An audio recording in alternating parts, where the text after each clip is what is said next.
کہ آپ صلی اللہ علیہ وسلم تشریف لے گئے تھے مدینہ منورہ سے، تو وہاں قبرستان میں ایک مری ہوئی بکری پڑی تھی.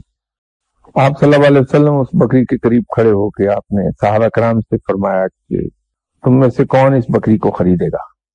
تو صحابہ نے کہا کہ یا رسول اللہ صلی اللہ علیہ وسلم، یہ تو مری ہوئی بکری ہے اور وہ بھی ایسی کہ گل سڑ گئی ہے، کیڑے چل رہے ہیں، تو اس کو کون لے گا؟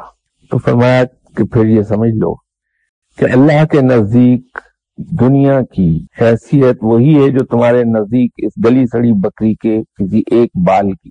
تو آپ اللہ سے وہ چیز مانگنا چاہتے ہیں جس کے بارے میں یا میں یا ہم میں سے ہر آدمی جس کے بارے میں آپ صلی اللہ علیہ وسلم نے یہ مثال دی تھی. تو ہم اللہ سے وہ چیز کیوں نہ مانگیں جو بہتر ہو، جو اسے بھی پسند آئے.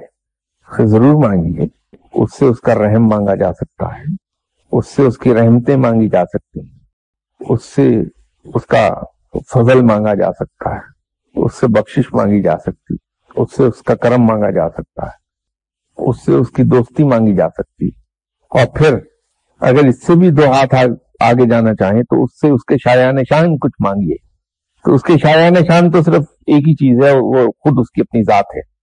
تو اس سے اس کی اپنی ذات کیوں نہیں مانگ لیتے آپ؟ یا اللہ تو اپنا آپ مجھے عطا فرما دے، یہ اس کے شایان شان ہے.